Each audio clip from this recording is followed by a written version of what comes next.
আসসালামু আলাইকুম। সিলেট স্টুডিও থেকে চ্যানেল এস সিলেট নিউজে সবাইকে স্বাগত জানাচ্ছি। সঙ্গে আছি জান্নাতুল নাজনীন আশা। শুরুতেই জানিয়ে দিচ্ছি শিরোনামগুলো। সিলেট সবসময় ফার্স্ট হয়, তবে শুধু ডলারে আর পাউন্ডে না, পড়ালেখায়ও ফার্স্ট হতে হবে, সিলেটে এসে বললেন শিক্ষামন্ত্রী ডক্টর আ.ন.ম এহসানুল হক মিলন। উৎসবমুখর পরিবেশে সিলেট জুড়ে বাংলা নববর্ষ উদযাপন। প্রবাসীদের উদ্যোগে বালামগঞ্জে মুক্তারপুর গ্রামে তৈরি হচ্ছে আত-তাকওয়া ম্যাটারনিটি ক্লিনিক। ভিত্তিপ্রস্তর স্থাপন করলেন আন্তর্জাতিক অপরাধ ট্রাইব্যুনাল ২ এর চেয়ারম্যান বিচারপতি নজরুল ইসলাম চৌধুরী। হবিগঞ্জ শহরের রাজনগর এলাকায় অবৈধ দোকানপাট উচ্ছেদ ও ফুটপাত দখলমুক্ত করতে অভিযান চালিয়েছে হবিগঞ্জ পৌরসভা। এবং বিশ্বনাথের সম্ভাব্য উপজেলা চেয়ারম্যান পদপ্রার্থী শেখ মুজিবুর রহমান চৌধুরীর অর্থায়নে চিকিৎসা সেবা পেলেন ১৫ গ্রামের ১,৫০০ হতদরিদ্র মানুষ। শুনছিলেন শিরোনাম, এবারে বিস্তারিত। শিক্ষামন্ত্রী ডক্টর আ.ন.ম এহসানুল হক মিলন বলেছেন, সিলেট সবসময় ফার্স্ট হয়, তবে শুধু ডলার আর পাউন্ডে না, পড়ালেখায়ও ফার্স্ট হতে হবে। পাবলিক পরীক্ষায় সিলেটের ফলাফল লন্ডনের ওয়েদারের মতো উঠানামা করে। সিলেটের জালালাবাদ গ্যাস অডিটোরিয়ামে আসন্ন এসএসসি পরীক্ষা নিয়ে সিলেট শিক্ষা বোর্ড, অঞ্চলের মাদ্রাসা ও কারিগরি শিক্ষা বোর্ডের কেন্দ্র সচিব সহ শিক্ষা সংশ্লিষ্টদের সাথে মতবিনিময় সভায় শিক্ষামন্ত্রী এমনটি বলেন। তিনি বলেন, শিক্ষা ব্যবস্থার আমূল পরিবর্তন আনবে সরকার। ইতোমধ্যেই প্রধানমন্ত্রী শিক্ষা খাতে জিডিপি ৫% বাড়ানোর ঘোষণা দিয়েছেন। দেশের শিক্ষা খাত উন্নয়নের জন্য যা যা করা দরকার সরকার তা করবে। মতবিনিময় সভায় প্রবাসী কল্যাণমন্ত্রী আরিফুল হক চৌধুরী, সংসদ সদস্য ইমরান আহমদ চৌধুরী, ডিসি সারোয়ার আলম, সাবি প্রবীর উপাচার্য অধ্যাপক ডক্টর এ.এম সরওয়ার উদ্দিন চৌধুরী, সিলেট মহানগর বিএনপির ভারপ্রাপ্ত সভাপতি রেজাউল হাসান কয়েস লুদি সহ আরও অনেকে উপস্থিত ছিলেন। কোচিং সেন্টারকে আইনের আওতায় আনা হবে জানিয়ে তিনি বলেন, শিক্ষকরা ফেলিওর হওয়ার কারণে শিক্ষার্থীরা কোচিং সেন্টারে যায়। শিক্ষকরা ভালো করে পড়ান না বলেই নকল করে। আমার তো মনে হয় Sylhet stood first in the whole country, নাকি? তাহলে সিলেট সবসময় ফার্স্ট হয়, শুধু ডলারে আর পাউন্ডে ফার্স্ট না, তারা লেখাপড়া ফার্স্ট হতে হবে। আমি আপনাদেরকে বিনয়ের সাথে শিক্ষকদের অনুরোধ করব, আপনারা সকলে মিলে প্রতিজ্ঞাবদ্ধ হতে হবে। আপনাদের সন্তানকে আপনাদের মানুষ করতে হবে, মানসম্মত শিক্ষা ব্যবস্থা আপনাদেরকে দিতে হবে। সরকার এক পায়ে দাঁড়িয়ে আছে আপনাদের সাহায্য করার জন্য। মৌলভীবাজারে বাংলা নববর্ষ ১৪৩৩ বঙ্গাব্দ রঙিন আয়োজনের মাধ্যমে অনুষ্ঠিত হয়েছে। বিস্তারিত জানাচ্ছেন আমাদের মৌলভীবাজারের head of news Khaled Chowdhury. ক্যামেরায় ছিলেন অশ্বিনী সিনহা। মৌলভীবাজারে বাংলা নববর্ষ ১৪৩৩ বঙ্গাব্দ রঙিন আয়োজনের মাধ্যমে অনুষ্ঠিত হয়েছে। জেলা শিল্পকলা একাডেমিতে জেলা প্রশাসন ও জেলা শিল্পকলা একাডেমির আয়োজনে সঙ্গীত অনুষ্ঠানের মধ্য দিয়ে শুরু হয় বাংলা নববর্ষের মূল আনুষ্ঠানিকতা।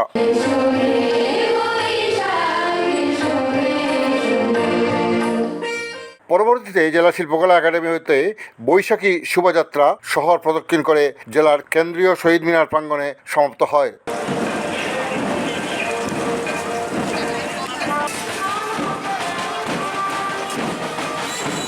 এতে বিভিন্ন সাংস্কৃতিক সংগঠন উপস্থিত থেকে বিভিন্ন সাংস্কৃতিক অনুষ্ঠান পরিবেশন করে। বৈশাখী অনুষ্ঠান উদযাপন উপলক্ষে বিভিন্ন সামাজিক ও সাংস্কৃতিক ব্যক্তিত্বরা বাংলা নববর্ষের শুভেচ্ছা জানান। আজকের এই পয়লা বৈশাখের এই যে উদ্দীপনা আমাদেরকে অভিভূত করেছে, সবাইকে জানাচ্ছি শুভ বাংলা নববর্ষ। বাংলাদেশের সবাইকে আমরা জানাই শুভ নববর্ষ এবং সবার এই নব উদ্যমে সবার জীবন আবার শুরু হোক এই কামনা করছি। পরবর্তীতে পৌরসভা চত্বরের উদ্বুক্ত মঞ্চে বাংলা নববর্ষ উদযাপন পরিষদ ১৪৩৩ বঙ্গাব্দের আয়োজনে সঙ্গীতানুষ্ঠানের আয়োজন করা হয়।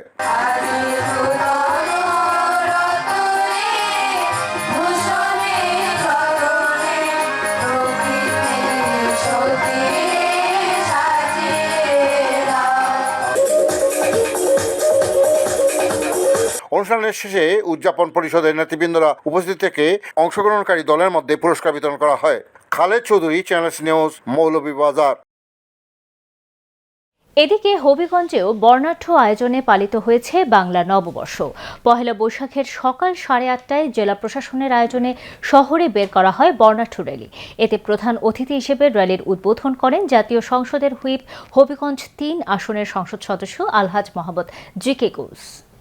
উপস্থিত ছিলেন জেলা প্রশাসক doctor GM. Sarfaraz, police super Mohammad Tarek Mahmud, civil surgeon ডাক্তার রত্নদীপ বিশ্বাস, অতিরিক্ত জেলা প্রশাসক রাজস্ব মোহাম্মদ আবুল হাশেম, অতিরিক্ত জেলা প্রশাসক সার্বিক মোহাম্মদ মইনুল হক, জেলা মুক্তিযোদ্ধা ইউনিট কমান্ডার গোলাম মুস্তফা রফিক, জেলা বিএনপির যুগ্ম আহ্বায়ক হাজী এনামুল হক, অতিরিক্ত পাবলিক প্রসিকিউটর মোহাম্মদ আফজল হোসেন প্রমুখ। এর আগে সকাল 7:30টায় বর্ণমালা খেলাঘর এর আয়োজনে শিরিষতলায় গান, নৃত্য ও আলোচনা সভার আয়োজন করা হয়। সংগঠনের সভাপতি সুভাষ চন্দ্র দেবের সভাপতিত্বে এতে বক্তৃতা করেন আলহাজ জিকে কুস। এদিকে বাংলা নববর্ষ 1433 উপলক্ষে সিলেট সিটি কর্পোরেশনের উদ্যোগে নগরে বর্ণাঢ্য শোভাযাত্রা অনুষ্ঠিত হয়েছে। সকাল 8:30টায় সিসিক প্রশাসক আব্দুল কাইয়ুম চৌধুরীর নেতৃত্বে নগর ভবন প্রাঙ্গণ থেকে শোভাযাত্রাটি বের করা হয়। পরে এটি নগরীর বিভিন্ন সড়ক প্রদক্ষিণ করে। শোভাযাত্রা শেষে সাংবাদিকদের সঙ্গে আলাপকালে সিসিক প্রশাসক নগরবাসীকে বাংলা নববর্ষের শুভেচ্ছা জানান এবং সবার সুস্বাস্থ্য ও সুন্দর জীবনের কামনা করেন। তিনি বলেন, বাংলা নববর্ষ উদযাপন আমাদের চিরায়ত সংস্কৃতি ও ঐতিহ্যের অংশ। এই ঐতিহ্যকে ধারণ করে সিটি কর্পোরেশন প্রতি বছর নানা আয়োজনে নববর্ষ উদযাপন করে। শোভাযাত্রায় সিটি কর্পোরেশনের সচিব মোহাম্মদ আশিক নূর, প্রধান প্রকৌশলী মোহাম্মদ আলী আকবর, প্রধান রাজস্ব কর্মকর্তা বিশ্বজিৎ দেব, প্রধান স্বাস্থ্য কর্মকর্তা ডাক্তার মোহাম্মদ জাহিদুল ইসলাম, নির্বাহী ম্যাজিস্ট্রেট মোহাম্মদ শফিকুল ইসলাম, প্রধান বর্জ্য ব্যবস্থাপনা কর্মকর্তা মোহাম্মদ একলিম আবেদিন, নির্বাহী প্রকৌশলী বিদ্যুৎ জয়দেব বিশ্বাস সহ সিসিকের কর্মকর্তা কর্মচারীরা উপস্থিত ছিলেন। সুনামগঞ্জের জগন্নাথপুর উপজেলায় পহেলা বৈশাখ 1433 বঙ্গাব্দ জাঁকজমকভাবে উদযাপিত হয়েছে। উপজেলা প্রশাসনের আয়োজনে পহেলা বৈশাখ উপলক্ষে বর্ণাঢ্য শোভাযাত্রা, সাংস্কৃতিক অনুষ্ঠান সহ নানা কর্মসূচি পালন করা হয়। উপজেলার বিভিন্ন শিক্ষা প্রতিষ্ঠান সহ বিভিন্ন সামাজিক সাংস্কৃতিক সংগঠনের নেতাকর্মীরা বর্ণাঢ্য শোভাযাত্রায় অংশ নেন। শোভাযাত্রাটি উপজেলার গুরুত্বপূর্ণ সড়ক প্রদক্ষিণ করে উপজেলা পরিষদে এসে মিলিত হয়। পরে এসো হে বৈশাখ এসো এসো গান এবং সাংস্কৃতিক অনুষ্ঠানের মাধ্যমে বাংলা নববর্ষ পয়লা বৈশাখকে বরণ করা হয়। মৌলভীবাজারে আজ শেষ হল আবৃত্তি উৎসব। প্রায় 1 মাসব্যাপী বাছাই পর্ব ও 2 দিনব্যাপী মূল আবৃত্তি উৎসবের শেষ দিনে 54 জন হলেও চূড়ান্ত পর্বে অংশগ্রহণকারী সবাইকে সার্টিফিকেট ও পুরস্কার দেয়া হয়। শ্রীমঙ্গল আবৃত্তি উৎসবের আয়োজনে 46টি বিদ্যালয় থেকে প্রায় 750 শিক্ষার্থী প্রাথমিক বাছাই পর্বে অংশ নেয়। সেখান থেকে প্রায় 400 শিক্ষার্থী চূড়ান্ত প্রতিযোগিতায় অংশগ্রহণ করে। এদের মধ্য থেকে ফাইনালে বিজয়ী হয়েছে 54 জন। আয়োজক দেবাশিস দেব জানান, গত 1 মাস ধরে উপজেলার প্রতিটি ইউনিয়নের বিভিন্ন স্কুলে স্কুলে বাছাই পর্ব অনুষ্ঠিত হয়। যারা বাছাইয়ে উত্তীর্ণ হয়েছে তাদের দেয়া হয় ইএস কার্ড। সেখান থেকে বিভিন্ন বিভাগে 54 জনকে বিজয়ী ঘোষণা করা হয়েছে এবং তাদের পুরস্কৃত করা হয়। নিয়ে নিচ্ছি ছোট্ট একটি বিরতি। ফিরে এসে যা থাকছে, প্রবাসীদের উদ্যোগে বালামগঞ্জে মুক্তারপুর গ্রামে তৈরি হচ্ছে আত তাকওয়া ম্যাটারনিটি ক্লিনিক। ভিত্তিপ্রস্তর স্থাপন করলেন আন্তর্জাতিক অপরাধ ট্রাইব্যুনাল 2 এর চেয়ারম্যান বিচারপতি নজরুল ইসলাম চৌধুরী। হবিগঞ্জ শহরের রাজনগর এলাকায় অবৈধ দোকানপাট উচ্ছেদ ও ফুটপাত দখলমুক্ত করতে অভিযান চালিয়েছে হবিগঞ্জ পৌরসভা। এবং বিশ্বনাথের সম্ভাব্য উপজেলা চেয়ারম্যান পদপ্রার্থী শেখ মুজিবুর রহমান চৌধুরীর অর্থায়নে চিকিৎসা সেবা পেলেন 15 গ্রামের 1,500 হতদরিদ্র মানুষ।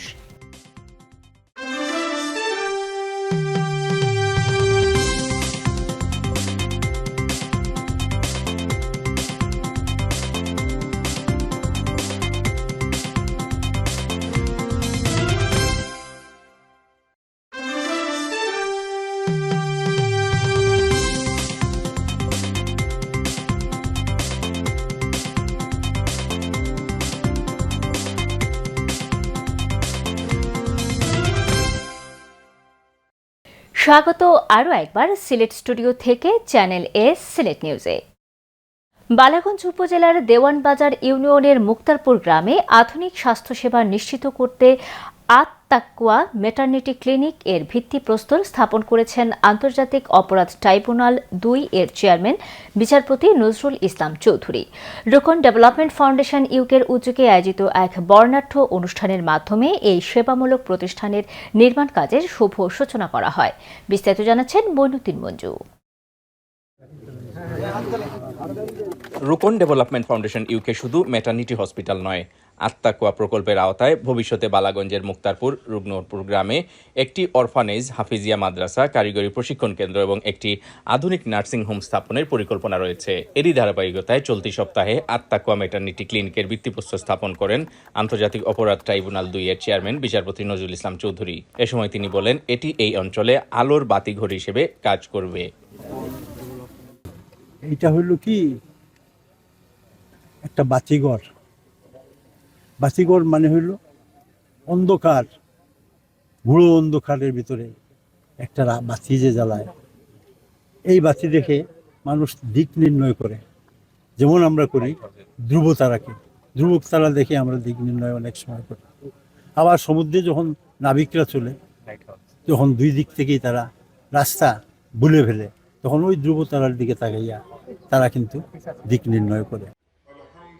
রোকন ডেভেলপমেন্ট ফাউন্ডেশন ইউকের চেয়ারম্যান দানশীল ব্যক্তিত্ব আলী আহমদ নেসাওয়ারের সভাপতিত্বে অনুষ্ঠানে শুভেচ্ছা বক্তব্য প্রদান করেন যুক্তরাজ্যের করবি বারা কাউন্সিলের টানা 2 বারের সাবেক মেয়র ও আত্মাকুয়া প্রজেক্টের সেক্রেটারি মোহাম্মদ মুজিবুর রহমান আজকির।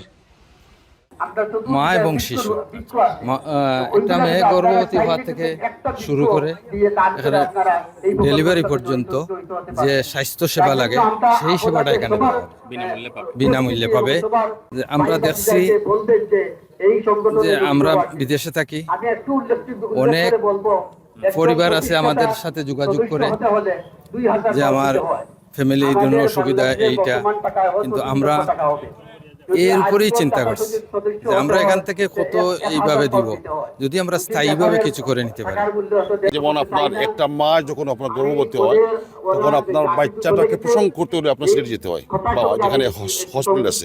তো এই রুরাল এরিয়াতে এই রকমপুর গ্রামে যে চেয়ারপারসন আলী আহমদ নেসাওয়ার সাহেব, উনি আসলে এইটার ফাউন্ডার, আমি আসলে এইটার একজন সহযোগী। তো এইটা হলে আসলে এই অত্র এলাকার প্রত্যেক স্তরের মানুষ, বিশেষ করে গরিব লোকজন আসলে উপকৃত হবে। এই সুবাদে কিন্তু আসলে এই প্রতিষ্ঠানটাকে আসলে এখানে স্টাবলিশ করা। রোকন ডেভেলপমেন্ট ফাউন্ডেশনের এই মহতী উদ্যোগ বালাগঞ্জের স্বাস্থ্য সেবায় নতুন দিগন্ত উন্মোচন করবে বলে অভিমত ব্যক্ত করেন অতিথিরা। প্রকল্পটি যদি যথাসময়ে বাস্তবায়িত হয়, এটি এলাকার মানুষের জন্য বড় ধরনের কাজে আসবে। কারণ স্বাস্থ্যসেবা এখনো আমরা অনেক পিছনে আছি, বিশেষ করে ম্যাটার্নিটি সেন্টার, মায়েদের এবং শিশুদের স্বাস্থ্য ব্যবস্থার জন্য এটি খুবই ভালো হবে। আমাদের বালাগঞ্জের একটি প্রত্যন্ত অঞ্চলে যে একটি ম্যাটার্নিটি ক্লিনিক হচ্ছে, আমরা মনে করি যে মাতৃ এবং শিশু স্বাস্থ্যের উন্নয়নে এটা অনন্য ভূমিকা রাখবে। সাংবাদিক মোহাম্মদ জিল্লুর রহমান জিল্লু ও শাহ মোহাম্মদ হেলালের যৌথ পরিচালনায় অনুষ্ঠানে বিশেষ অতিথি হিসেবে বক্তব্য দেন বালাগঞ্জ উপজেলা নির্বাহী অফিসার মোহাম্মদ মেহেদি হাসান, বালাগঞ্জ থানার officer in charge Mohammad Mahfuz Imtiaz Bhuiyan, Dayamir union পরিষদের চেয়ারম্যান STM ফখরুদ্দিন, পূর্ব গৌরীপুর ইউনিয়ন পরিষদের chairman M Mujibur Rahman, Dewanbazar union পরিষদের চেয়ারম্যান নাজমুল আলম সহ স্থানীয় গণ্যমান্য ব্যক্তিবর্গ। Moinuddin Manju, channel S news, Sylhet. Habiganj শহরের রাজনগর এলাকায় অবৈধ দোকানপাট উচ্ছেদ ও ফুটপাত দখলমুক্ত করতে অভিযান চালিয়েছে হবিগঞ্জ পৌরসভা। সম্প্রতি রাজনগরের ব্যাক রোড এলাকায় অভিযান চালায় হবিগঞ্জ পৌরসভার একটি টিম। প্রথমে রাজনগর এলাকার হবিগঞ্জ সরকারি উচ্চ বিদ্যালয়ের দেয়াল সংলগ্ন ফুটপাত দখলমুক্ত করা হয়। এ সময় এক্সকেভেটর দিয়ে ফুটপাতের দোকানগুলো ভেঙে ফেলা হয়। পরে অভিযান পরিচালনাকারী দলটি রাজনগরের বিয়াম ল্যাবরেটরি স্কুলের সামনে খাবারের দোকানগুলো উচ্ছেদ করে, সাথে সাথে অবৈধভাবে ওই দোকানগুলোতে সংযোগ নেওয়া বিদ্যুতের লাইন বিচ্ছিন্ন করে দেওয়া হয়। উচ্ছেদ অভিযানে উপস্থিত ছিলেন হবিগঞ্জ পৌরসভার পৌর নির্বাহী কর্মকর্তা মোহাম্মদ জাবেদ ইকবাল চৌধুরী। উল্লেখ্য, ইতোপূর্বেই পৌরসভার পক্ষ থেকে উক্ত এলাকায় মাইকে ঘোষণা দিয়ে অবৈধ স্থাপনা সরিয়ে নিতে বলা হয়েছিল, কিন্তু উক্ত ঘোষণার পরও অবৈধ স্থাপনাগুলো না সরানোর ফলে হবিগঞ্জ পৌরসভা এই উচ্ছেদ অভিযান পরিচালনা করে। আসন্ন বিশ্বনাথ উপজেলা পরিষদ নির্বাচনে সম্ভাব্য উপজেলা চেয়ারম্যান পদপ্রার্থী বিশ্বনাথের মিয়াজানেরগাঁও গ্রামের বাসিন্দা যুক্তরাজ্য বিএনপি নেতা শেখ মুজিবুর রহমান চৌধুরীর অর্থায়নে হাবড়া বাজারে ফ্রি মেডিকেল ক্যাম্প অনুষ্ঠিত হয়েছে। এতে ওষুধসহ চিকিৎসা সেবা নিয়েছেন বৃহত্তর হাবড়া এলাকার 15টি গ্রামের প্রায় 1,500 অসহায় হতদরিদ্র মানুষ। বিস্তারিত জানাচ্ছেন আমাদের স্টাফ রিপোর্টার জাহাঙ্গীর আলম খায়ের। মানব কল্যাণে গুরুত্বপূর্ণ অবদান রেখে যাচ্ছেন আসন্ন বিশ্বনাথ উপজেলা পরিষদ নির্বাচনের সম্ভাব্য উপজেলা চেয়ারম্যান পদপ্রার্থী বিশ্বনাথের মিয়াজানেরগাঁও গ্রামের বাসিন্দা যুক্তরাজ্য প্রবাসী ও যুক্তরাজ্যের বার্মিংহাম বিএনপির সাংগঠনিক সম্পাদক বিশিষ্ট ব্যবসায়ী ও সমাজসেবক শেখ মুজিবুর রহমান চৌধুরী। এরই ধারাবাহিকতায় এবার প্রায় 8 লাখ টাকা ব্যয়ে তিনি স্থানীয় হাবড়া বাজারে ফ্রি মেডিকেল ক্যাম্পের আয়োজন করেন। দিনব্যাপী অনুষ্ঠিত ওই ফ্রি মেডিকেল ক্যাম্পে ওষুধসহ চিকিৎসা সেবা নিয়েছেন নানা রোগে আক্রান্ত হাবড়া 36 মিয়াজানেরগাঁও 8পাড়া চরচণ্ডী সহ 15 গ্রামের প্রায় 1,500 অসহায় ও হতদরিদ্র মানুষজন।